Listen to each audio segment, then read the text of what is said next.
सल्तनत उस्मानिया के कई सदियों पर मुहित तवील दौर जिसमें इसने यूरोप, मशरिक वस्ता और शुमाली अफ्रीका के बड़े हिस्से पर हुकूमत की और दूर रस असरात छोड़े। ये मुख्तलिफ किरदार आजकल कई टीवी ड्रामों और सीरीज का मौजू हैं। इन्हीं में एक सीरीज सुल्तान अहमद अव्वल और खास तौर पर इनकी अहलिया कुसुम सुल्तान की जिंदगी पर बनी है। इस सीरीज में सुल्तान अहमद अपने इर्द गिर्द के लोगों और सल्तनत के आला ओहदेदारों की तरफ से मुसलसल अपने छोटे भाई को कत्ल करने के दबाव में नजर आते हैं। दुनिया की तारीख में हर मुआशरे में भाइयों, बाप बेटों और दीगर रिश्तेदारों में तख्त के लिए कत्ल और जंगों की मिसालें मिलती हैं। तो सल्तनत उस्मानिया की तारीख में इस तरह के वाकयात की क्या मिसालें हैं? बात शुरू करते हैं सुल्तान अहमद अव्वल के वालिद सुल्तान महमद सोम की तख्त नशीनी से। सन 1595 का एक दिन सल्तनत उस्मानिया अपने उरूज पर है। ये वो दिन है जब इस वक्त की सुपर पावर का इक्तदार सुल्तान मुरादम सोम के इंतकाल पर उनके बेटे महमद को मिल चुका है, जो अब सुल्तान महमद सोम हैं। लेकिन इस दिन को तारीख में जिस वजह से याद रखा जाता है वो शायद इस्तांबुल में शाही महल में नए सुल्तान की आमद से ज्यादा वहां से 19 शहजादों के जनाजों का निकलना था। ये जनाजे नए सुल्तान महमद सोम के भाइयों के थे, जिन्हें सल्तनत में इस वक्त राइज भाइयों के कत्ल की शाही रिवायत के तहत नए सुल्तान के तख्त पर बैठते ही बारी बारी गला घोंट कर हलाक कर दिया गया था। सल्तनत उस्मानिया की तारीख पर मबनी किताब लॉर्ड्स ऑफ दी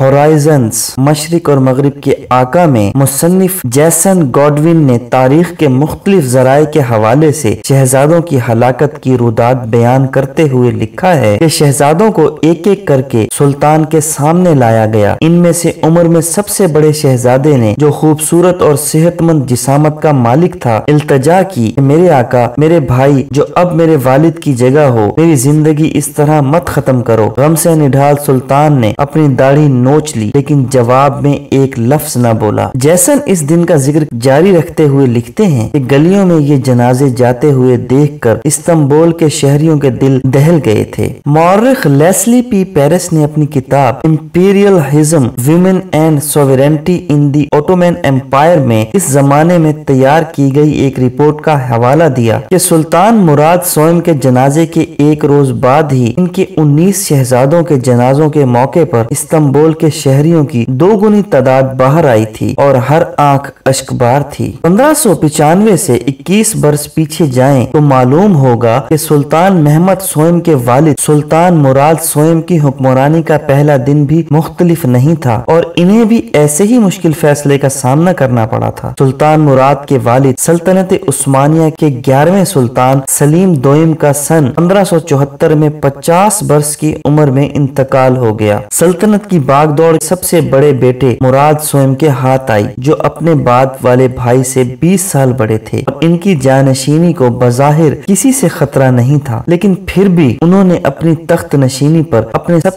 भाई मरवा दिए और जिन्हें फिर अपने वालिद सुल्तान सलीम दोइम के पहलू में दफन किया गया। मौरिख कैरोलाइन फिंकल ने अपनी किताब उस्मान का खौफ सल्तनत उस्मानिया की कहानी में सुल्तान सलीम दोइम के यहूदी तबीब डोमेनिको के हवाले से शहजादों की हलाकत का मंजर कुछ यूं बयान किया, लेकिन सुल्तान मुराद ने, जो बहुत रहमदिल थे और खून बहाना बर्दाश्त नहीं कर सकते थे, 18 घंटे इंतजार किया। इस दौरान वो तख्त पर बैठे और ना ही शहर में अपनी आमद का ऐलान किया और अपने 9 भाइयों की जान बचाने के तरीकों पर गौर करते रहे। सल्तनत उस्मानिया के कानून की खिलाफ वर्जी के डर से उन्होंने रोते हुए अपने खास तौर पर इस काम के लिए तैयार किए गए गूंगे बहरे एहलकारों को शहजादों का गला घोंट कर हलाक करने के लिए रवाना कर दिया और इस काम के लिए इन एहलकारों के इंचार्ज को अपने हाथों से 9 रुमाल दिए। मुराद और महमद के भाइयों की छोटी छोटी कब्रें बताती हैं कि सल्तनत में इस अफरा तफरी से बचने की क्या कीमत अदा की गई, जो अक्सर किसी नए सुल्तान की तख्त नशीनी के वक्त पैदा होती थी। दर्जनों शहजादों और शहजादियों की इन हलाकतों की काबिल जिक्र बात यह है कि ये शहजादों का मारे जाना किसी बगावत या किसी और जुर्म का नतीजा नहीं था, बल्कि इनमें से कुछ तो गलती करने के काबिल भी नहीं थे। जिस कानून या रिवायत के तहत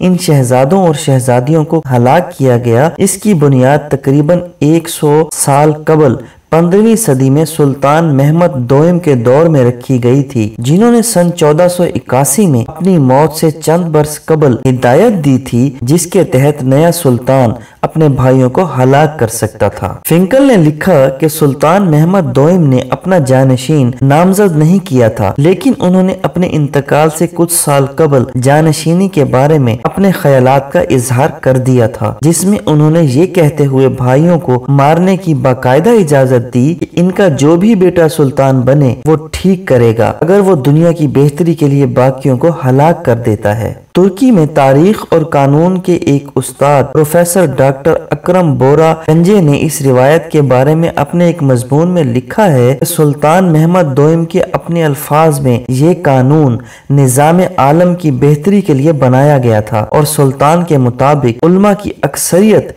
इसके हक में है, इसलिए इसके मुताबिक कार्रवाई की जाए।